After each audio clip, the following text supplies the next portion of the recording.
Dalam video ini kita akan menggunakan hak jawab kita atas kesewenang-wenangan dari Donditan dan kawan-kawan. Kita akan mengingatkan beliau tentang bagaimana dengan agamanya yang dianut saat ini, yaitu Islam. Jadi Donditan dan kawan-kawan ini menyerang kekristenan karena memang mereka belum memahami bagaimana Islam yang sebenarnya. Oleh karena itu, saya terpanggil untuk mengingatkan mereka bahwa Islam yang mereka anut ini adalah sebagaimana yang akan saya jelaskan ini. Kita lanjutkan. Orang Islam menyembah Tuhan yang mereka sebut sebagai Allah Subhanahu wa Ta'ala. Allah ini menurunkan Islam. Di dalam Islam ada akidah. Akidah itu ada yang wajib, ada yang sunnah, ada yang haram, dan sebagainya. Tetapi yang kita fokuskan di sini adalah akidah yang wajib, yaitu La ilaha illallah. Inilah yang disebut dengan tauhid. Di samping tauhid, ada satu lagi yang wajib di dalam Islam, yaitu gaib. Tauhid tanpa gaib bukan Islam. Demikian sebaliknya, gaib tanpa tauhid juga bukan Islam, karena keduanya berjalan seiring. Sedangkan Kristen percaya kepada Allah Abraham, Allah Ishak, dan Allah Yakub, Allah Israel yang bernama Allah Tetragrammaton. Allah ini satu tetapi jamak.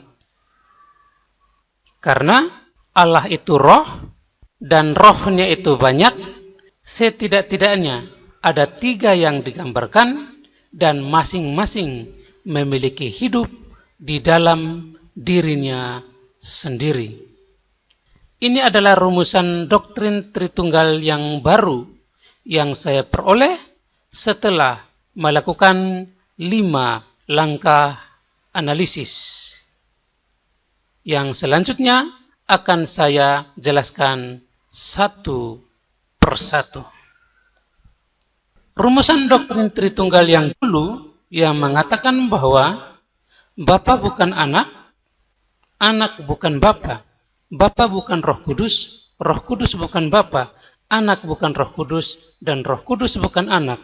Itu doktrin Tritunggal yang tidak Alkitabiah. Namun, di dalam video ini, kita tidak akan membahas tentang itu, sebab video ini hanya dikhususkan untuk memberikan pengertian kepada Donditan, Nandar, Zuma, Rifa, Kainama, dan teman-temannya, agar ke depannya mereka sadar tentang agama mereka dan enggan mengganggu kekristenan lagi. Islam dan Kristen tidak menyembah Tuhan yang sama. Allah Subhanahu wa Ta'ala bukanlah Allah Israel. Allah Israel bukanlah Allah Subhanahu wa Ta'ala. Kedua sesembahan ini adalah berbeda dan bertolak belakang.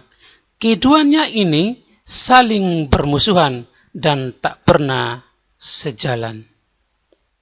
Sehingga kalau Anda melakukan perdebatan dengan orang Islam perihal Allah atau sesembahan ini, tidak akan pernah ketemu. Karena sesungguhnya kedua pribadi yang disembah oleh orang Islam dan oleh orang Kristen ini adalah 2 pribadi yang berbeda.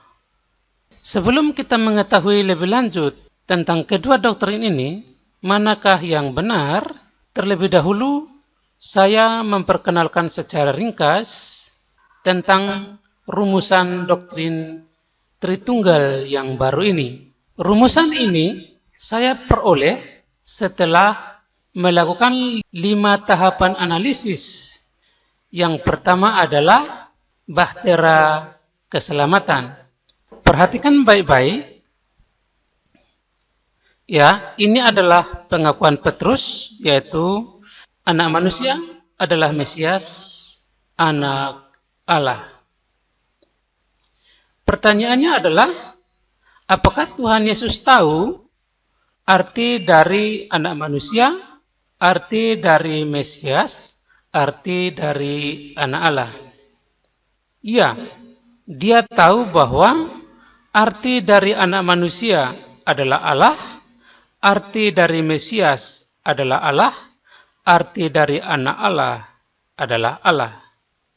Oleh karena dia tahu atau dia mengerti bahwa arti dari ketiga variabel ini adalah Allah, maka dia berkata, di atas batu karang ini akan kudirikan jemaatku.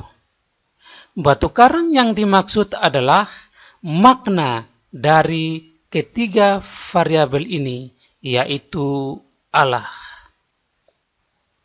Sehingga rumusan yang kita peroleh sekarang adalah Allah adalah batu karang dan batu karang adalah Allah. Di atas Allah yang adalah batu karang ini, didirikanlah jemaat Allah.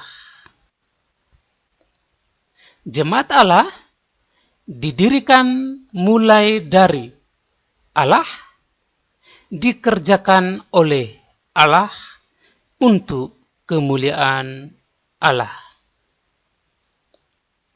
Jadi, jika selama ini yang kita pahami adalah Allah adalah roh, namun saat ini kita menjadi mengerti bahwa ternyata Allah juga adalah batu karang. Kita lanjut. Ini adalah analisis yang kedua. Manusia diciptakan hampir sama seperti Allah. Manusia memiliki unsur daging dan juga unsur roh. Jika ditambahkan, ada unsur jiwa. Jika manusia diciptakan segambar dan serupa dengan Allah, maka itu berarti Allah juga memiliki dua unsur, yaitu unsur batu karang dan unsur roh. Kita lanjut. Batu karang merujuk pada daging manusia Yesus. Jika Allah adalah batu karang, maka itu berarti daging manusia Yesus itu adalah Allah. Karena dia adalah daging hidup yang turun dari sorga. Artinya, sejak semula Allah sudah memiliki daging. Karena itulah yang ditetapkan Allah sejak semula, sehingga ketika saatnya tiba, maka dia datang untuk melaksanakan misi kemesiasan. Daging manusia Yesus itu bukan manusia, karena memang dia tidak dilahirkan dari daging, yaitu pertemuan antara sel telur dan sel sperma, melainkan dikandung dari roh, dilahirkan dari roh, dan apa yang dilahirkan dari roh adalah roh. Dia adalah satu-satunya daging yang dikandung dari roh, dilahirkan dari roh, dan karena itu dia adalah roh. Secara singkat, cukup sampai di sini, karena ini akan dijelaskan secara satu video tersendiri. Kita lanjutkan. Jadi, Yesus Kristus sekalipun tampak di mata manusia adalah daging, namun keberadaannya sejak semula. Dia dilahirkan dari hikmat sebelum segala abad. Dia roh untuk yang roh. Dia batu karang untuk yang fisik. Dialah gambar Allah. Dialah rupa Allah. Dia di dalam hikmat dan hikmat di dalam dia. Dialah dia satu-satunya Tuhan yang duduk di atas tahta Allah. Yesus Kristus Tuhan, dia bernama. Pada analisis terakhir ini, saya menemukan bahwa anak adalah Bapa dan Bapa adalah anak. Karena keduanya satu dan saling mendiami. Sebagaimana manusia memiliki daging dan rohnya berdiam di dalam dia. Demikian pula Allah. Allah memiliki unsur batu karang dan unsur roh. Dan unsur roh berdiam di dalam batu karang. Oleh karena itu, ketika Rasul Filipus bertanya, tunjukkanlah Bapa itu kepada kami, maka Yesus Kristus menjawab, barang siapa telah melihat aku, ia telah melihat Bapa, sebab aku adalah Bapa. Iya. Sekarang kita sudah tahu secara ringkas tentang bagaimana cara memperoleh rumusan doktrin Tritunggal yang baru ini. Sekarang kita lihat, Allah memiliki dua unsur, yaitu roh dan batu karang. Sesuai konteks, roh ini adalah Allah, Allah ini adalah roh. Roh ini adalah batu karang ini adalah roh. Allah ini adalah batu karang ini adalah roh. Mengapa bisa begitu? Karena antara roh dan batu karang adalah satu kesatuan yang tak dapat dipisahkan. Ibarat manusia, roh tidak bisa dipisahkan dari daging. Sejak semula dia begitu, dan manusia diciptakan menurut gambar dan rupanya. Nah, roh dari batu karang ini disebut Bapa, dan batu karang itu sendiri disebut anak. Ketika anak turun ke dalam dunia, Bapa berdiam di dalam anak, sehingga anak adalah Bapa dan Bapa adalah anak. Tidak seorang pun mengenal anak selain Bapa, dan tidak seorang pun mengenal Bapa selain anak, karena keduanya adalah satu. Anak adalah roh, roh adalah anak, Bapa adalah batu karang adalah Bapa. Dan Roh Kudus adalah kuasa yang keluar dari anak dan Bapa. Terang yang keluar dari anak dan Bapa. Roh Kudus ini kepunyaan anak juga kepunyaan Bapa. Karena apa yang anak punya, Bapa punya. Apa yang Bapa punya, anak punya. Inilah doktrin Tritunggal yang sejati. Ketika batu karang mengalami penderitaan, roh yang berdiam di dalam batu karang turut merasakan penderitaan itu. Ketika batu karang dimahkotai duri, maka roh yang berdiam di dalamnya turut merasakan sakitnya.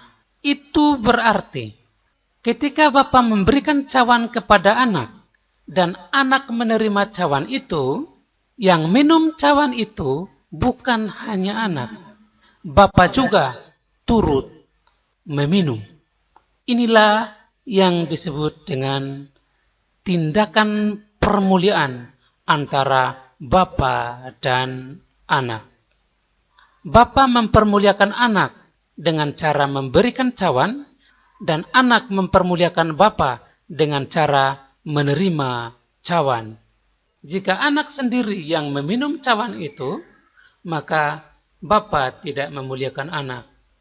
Tetapi faktanya bapa juga turut merasakan penderitaan daripada anak.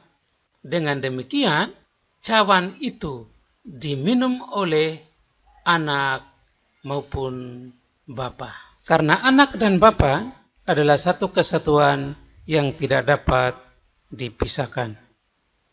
Dari kedua doktrin ini, antara doktrin Islam, Tauhid, dan doktrin Kristen, Tritunggal, manakah yang benar? Untuk mengetahui manakah yang benar, yang harus kita perhatikan adalah buah apa yang dihasilkan oleh doktrin-doktrin ini. Islam disampaikan dengan dua cara. Yang pertama adalah teori, yang kedua adalah praktek. Orang-orang yang menyampaikan ajaran Islam secara teori, salah satunya adalah Ustadz Miftah, termasuk Felix Xiao. Sedangkan Don Ditan, Kainama, Yaya Waloni, itu sebenarnya merusak Islam. Itu otak kosong mereka itu. Tidak paham Islam. Mereka masuk Islam hanya untuk merusak Islam, mempermalukan Islam, menginjak-injak Islam, disangkanya orang Kristen itu bodoh semua. Tolol mereka itu. Jadi secara teori, kita mendengar orang seperti Felix Xiao, bicara seperti orang yang cerdas sekali, fasih lidah, bicaranya cepat, disangkanya orang pintar, padahal itu dia membicarakan tentang suatu yang tersembunyi di baliknya, yaitu yang dipraktekkan oleh Mamas Karyo, Bos Fafan, Ning Siti Nampi, Ustadz Danu, Ujang Bustomi, Gus Samsudin, dan lain-lain. Jadi, kalau Anda mau tahu tentang Islam, jangan hanya dengar teorinya, prakteknya juga dilihat, supaya seimbang. Otakmu terbuka. Kan gitu bro. Apa yang dilakukan atau dipertontonkan kepada publik orang-orang Kristen tentang Islam secara praktek ini? Mamas Karyo, apa yang mereka lakukan? Santet, pelet, rogo sukmo, menamai diri mereka itu penguasa alam gaib. Tapi mereka pintar membela diri bahwa itu hanya hiburan. Supaya mereka tidak terlalu dipandang sebagai orang yang menyudutkan Islam. Padahal sebenarnya memang begitu. Jadi buah yang dihasilkan daripada Islam ini adalah menghasilkan orang-orang yang terbuka mata batin. Kemudian setelah mata batin mereka terbuka, mereka mulai merasakan nikmatnya. Kemudian akhirnya mereka penasaran. Setelah mereka penasaran, mereka mulai memperdalam ilmu kegaiban. Setelah mereka memperdalam ilmu kegaiban, mereka memiliki ilmu-ilmu tertentu yang bisa menangkap jin, pelihara jin, ya kawin dengan jin. Ya kalau dibilang oknum ya mungkin oknum, terserahlah. Tapi itu kenyataannya ada di sana. Membaca pikiran orang, membaca batin, membaca kepribadian, menerawang, memanggil arwah dan sebagainya. Tapi biasanya mereka orang-orang yang suka mengeles. Mereka akan berkata, Islam yang sejati itu bukan begitu. Orang-orang yang melakukan itu adalah orang-orang Islam yang palsu. Ulama-ulama palsu. Nah, ketika Anda mendapatkan jawaban begitu, Anda harus kembali ke ajaran Islam. Bahwa tauhid tanpa goib bukan Islam, goib tanpa tauhid bukan Islam. Goib itu ada di sana. Mereka percaya dengan goib. Yang pertama adalah Allah, yang kedua adalah malaikat.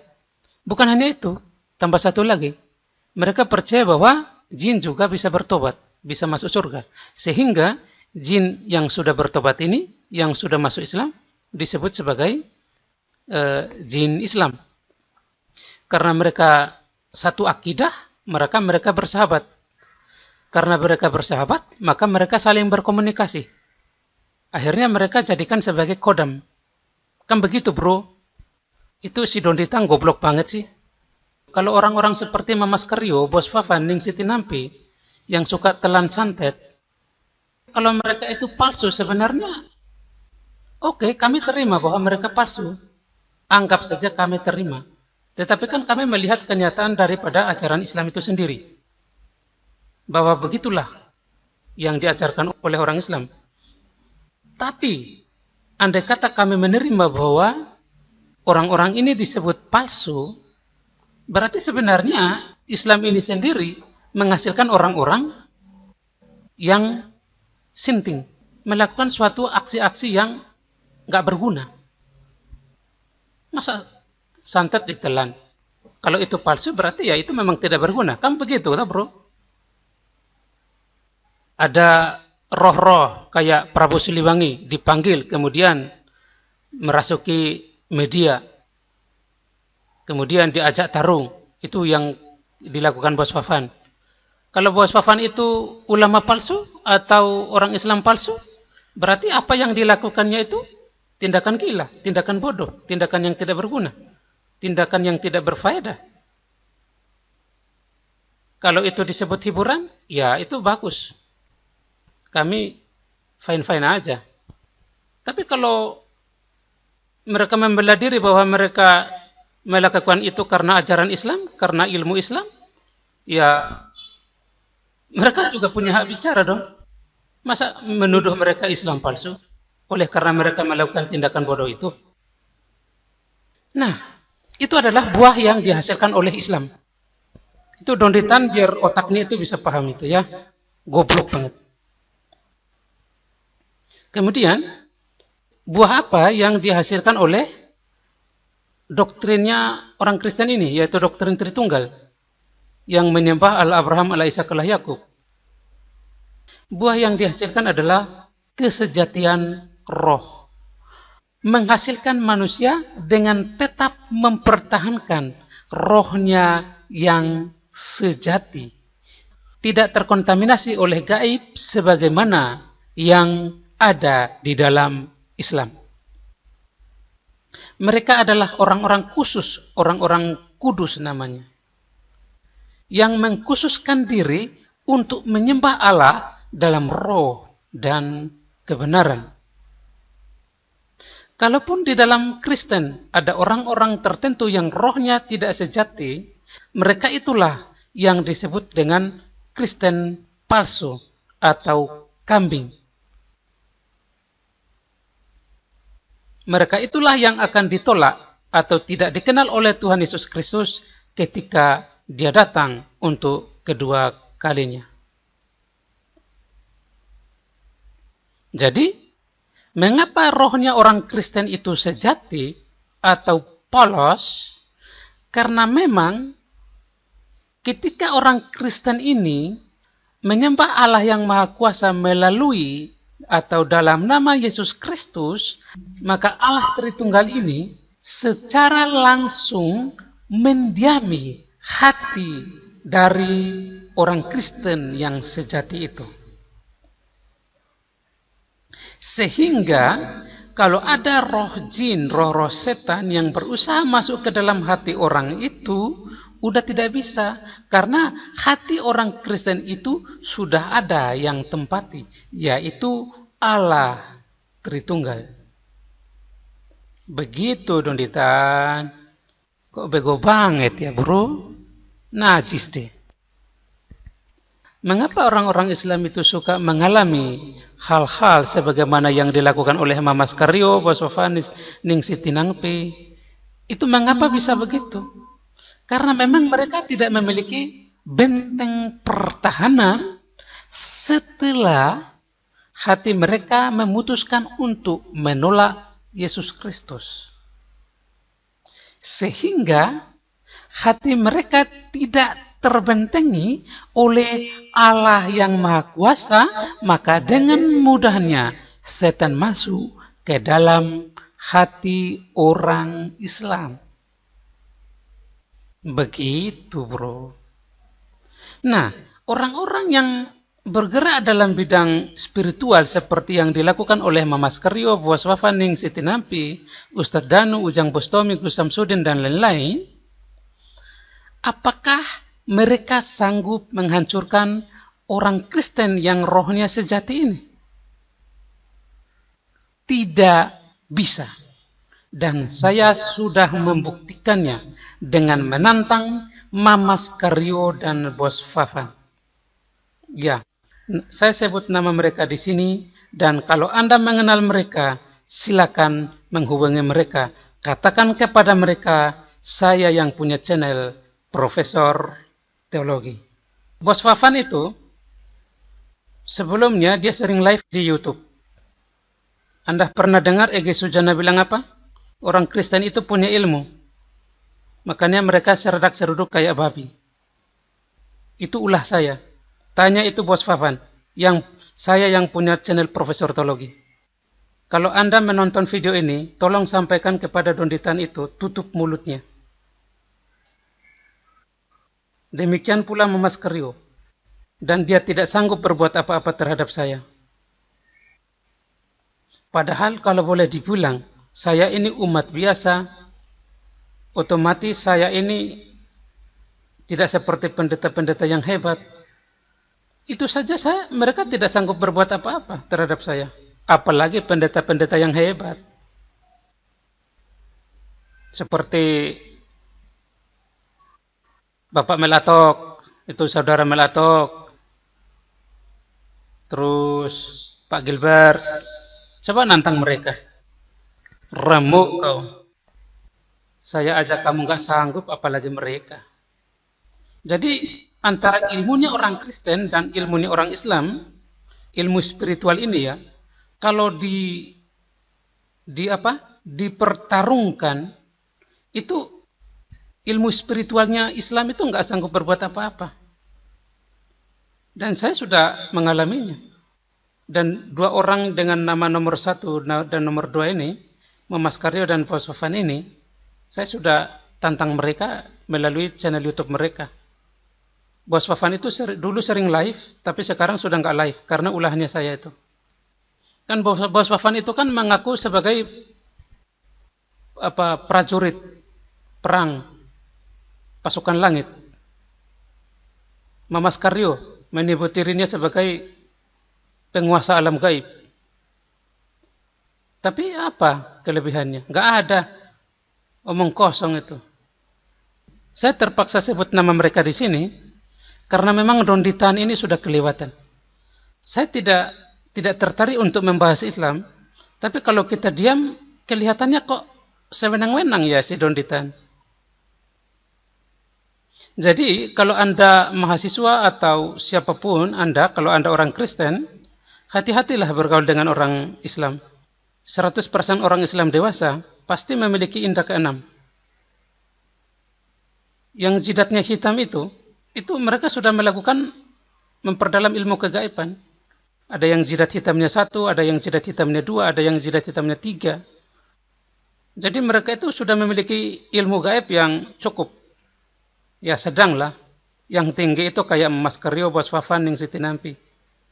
Kalau yang cuma jidatnya hitam itu biasanya sedang-sedangan. Jadi mereka punya jidat hitam itu bukan karena kena lantai, bukan. Karena mereka sudah memiliki ilmu gaib yang cukup tinggi. Cukup aja, cukup tinggi. Tapi justru orang-orang yang seperti itu tidak mengganggu Kristen. Karena memang mereka paham Islam. Dan kita menghargai orang yang tidak mengganggu kita kan. Mamas Karyo itu dulu saya maki apa itu? Ya adalah. Tapi kan setelah dia mengenal saya, dia bilang, ya kami menghargai. Nah, ketika saya mendengar dia bilang begitu, saya justru menghargai dia. Kayak Bos Fafan, mereka tidak pernah mengganggu Kristen karena memang mereka paham Islam. Orang-orang yang paham Islam itu tidak pernah mengganggu Kristen. Seperti Mamas Karyo ini, Bos Fafan, Siti Nampi, Ustadz Danu, Ujang Bostomi, Gus Samsudin, mereka tidak pernah, atau saya tidak pernah mendengar mereka itu mengorek-ngorek Kristen itu, nggak pernah. Nah, orang-orang seperti Donditan, Kainama ini, goblok ini yang tidak paham Islam ini, yang suka mengganggu Kristen. Tolol banget mereka itu. Ada-ada aja, sumpah deh. Jadi kalau ada Anda mahasiswa atau Anda orang kantoran, bergaul dengan orang-orang Islam, itu ya siaplah. Kalau Anda polos, kemudian Anda bergaul dengan orang-orang yang memiliki otak kiri. Ini otak kiri. Mereka itu sebut kelebihan-kelebihan mereka itu sebagai otak kiri. Seperti yang Ahmad Dhani mengejek Ahok itu, dia bilang Ahok itu tidak punya otak kiri, sedangkan saya punya otak kiri. Kemudian Rasman Nasution mengejek itu siapa itu? Bukan mengejek sih, dia mengaku sebagai orang yang memiliki otak kiri. Terus Hotman Paris, tukang makan ikan mujair. Yang model-model begitu itu. Otak kiri itu berarti sebutan untuk orang-orang yang memiliki kemampuan spiritual yang lebih. Kalau orang Kristen kan polos-polos, tidak punya otak kiri. Dan itu pilihan kita. Karena memang sejatinya ya harus begitu. Sebenarnya Donditan itu bela apa sih? Kainama itu juga. Ada-ada aja mereka itu. Aduh. Saya ini tidak memiliki peralatan yang memadai untuk kayak buat video yang bagus itu, enggak bisa saya ini. Saya enggak punya alat yang lengkap ya, kayak bisa bicara di mikrofon itu. Ya gara-gara Donditan itu kita harus buat video sederhana ini. Tidak punya kamera yang memadai, kamera handphone juga ya pudar-pudar kan gitu. Ini buat video yang semoga sih dari video ini Donditan bisa belajar. Udahlah, gak usah ganggu orang Kristen lah. Kayak pinter-pinter aja itu Donditan. Izuma itu juga sama. Dia mengutip ayat Alkitab itu, justru dia membelokkan maknanya itu. Itu curang itu, gak bagus itu cara begitu. Saya ini tidak suka mengganggu orang Islam, sumpah. Malas. Kalaupun saya melakukan pelayanan bawah tanah, ya biasanya saya tidak akan saya sangat menjaga persahabatan. Tidak akan seruduk secara bodoh kayak Donditan itu. Enggak. Saya memiliki banyak pelanggan yang orang Islam. Mereka mengajak saya komunikasi, ya saya sampaikan. Islam itu begini dan Kristen itu begini. Setelah mereka tahu, mereka dicerahkan.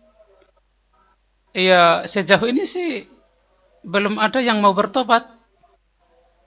Setelah mereka tahu bahwa saya mengerti Islam, ya mereka tidak mengganggu, mereka tidak mengorek-ngorek. Ya mereka justru ajak bersahabat, ya ajak komunikasi tentang ilmu-ilmu yang lain.